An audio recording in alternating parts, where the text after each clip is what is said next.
د کومو ځوانانو چې مور پلار ژوندي دي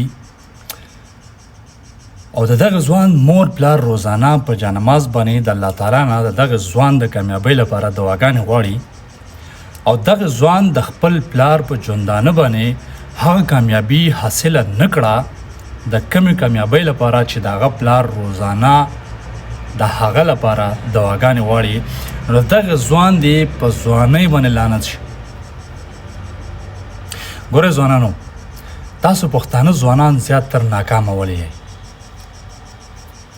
د دې مین وجه دا ده که چیرې ډاون سوچ کوئ مخ په کته به ځئ، که چیرې اپ سوچ کوئ مخ په بره به ځئ، که په احساس کمترۍ کې رالی او په زړه کې دې دا راله چې دا زه نشم کولی، دا پلانکې سړی زما نه قابل دی، دی زما نه زیات ټیلنټډ دی، نو بیا یې ته نشي کولی، پرېښه یې نشي کولی. د ټول لومبی تا په ځان باندې یقین نشته. د ټول لومبی حق چې دی هغه د خپل شخصیت دی چې انسان به په خپل شخصیت باندې لومبی یقین کوي، ته به بیا هله به بل چا یقین کوي. او کله چې په احساس برترۍ کې رالی که چېرې تا سره پیسه نشته، ته تش لاسي، ته غریب یې، هغه ډیپینډ نه کوي او که ستا پړه کې دا ده چې د دنیا یې کوي نو زه هم کولی شم، نو دا مې واوره چې ته هیرو یې د خپل خاندان، ته به همیشه په پورته ځې. نو خپل ژوند، خپل زندگی، خپل وجود اپګریډ کا، سیکنډ ورژن ته کنورټ کا. او کله چې دی د اپګریډ اراده وکړه او خپل نیکسټ چې کوم ورژن دی هغې ته د تبدیلۍ کوشش وکړو، نو په خاندان کې ورپسې اوازونه چوت شي، په ګیر چاپېره هوشا په چم ګاونډ کې ورپسې اوازونه چوت شي، خلک به در پورې خاندي، خلک به در پورې اقاړې کوي.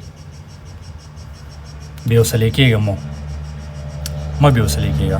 خلک په تا باندې یقین نه کوي، هغو به اقاړې یې دې لپاره کوي چې دا سړی لیونی دی، خو ته به خپل رفتار جاري ساتې. او کله چې دا یې هوشه خلکو ته پته ولګېږي چې یاره سړی خو په رښتیا کامیابۍ طرف ته روان دی، دو بیا ته د لتې نه نیسي، نو بیا به مضبوط اوسېږي. پوه شوې په خبره؟ په دنیا کې ټیلنټ، قابلیت نوم یو شی نشته. نن چې په دنیا باندې کم خلک کامیاب دی، هغوی خپل کامیابي حاصله کړله، هغوی د خپل محنت توجه حاصله کړله. ټیلنټ نوم شی نشته په دنیا کې. ټیلنټ څه ته وایي؟ قابلیت څه شي ته وایي؟ حوصلې ده. په کومو خلکو چې حوصله وه هغوی منډه ووهله، هغوی کوشش وکړو، هارډ ورک یې وکړو، خپله کامیابي ترلاسه کړه، هغه کارونه یې چاته نه کوي. نو تاله هم الله تعالی ځواني درکړله، زور، طاقت، جذبات، دا خو په تا کې هم شته، دا خو په هر نارینه کې.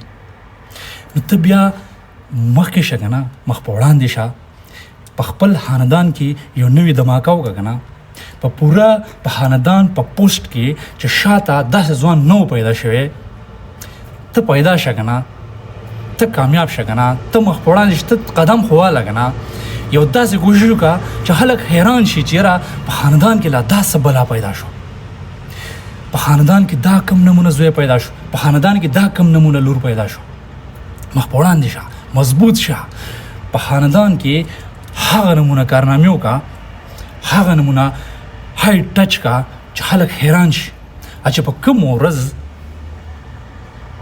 خلکو درته ووایي چې دا په خاندان کې کوم نمونه انسان پیدا شو، پوه شو چې کامیابۍ طرف ته روان یې، کامیابي به ډېر ژر حاصلېږي.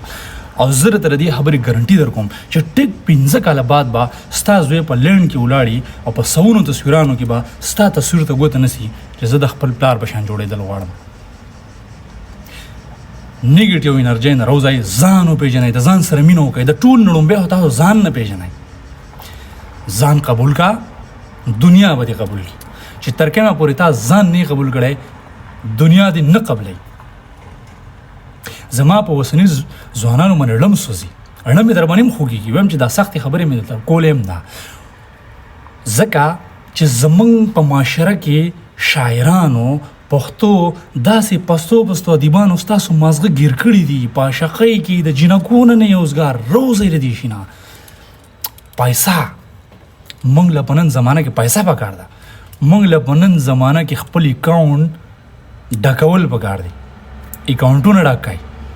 پرېږده د جنکو قیسې خو په خپل خاندان کې ته به هیرو جوړېږي چې په تا باندې ستا د پلار په ژوندانه باندې ستا پلار په تا باندې پراوډ فیل کړي چې او زما وینه ده زما نو تا وګټله بیا ته بیا کامیاب یې ته بیا ځوان یې مبارک شي په هغه ورځ باندې هغه ورځ ډېره زر روانه ده قدم والا نن دا ورځ ده قدم والا نن دا ورځ ده قدم والا نو فیصله الله تعالی تعالی خپل لاس کې درګړله زمونږ د دعاګانې سره دي او ستا په کوششونو کې د الله تعالی برکت واچي او تعالی د خدای تعالی هغه کامیابي درکړي د کمې لپاره چې ته کوشش کوې نو ځوانه ته د هېڅ چا نه کم نه یې مخ په وړاندې ځه مضبوط شه خپل انرژي وښیه طاقت وښیه نن دا ورځ دا اظهار وکړه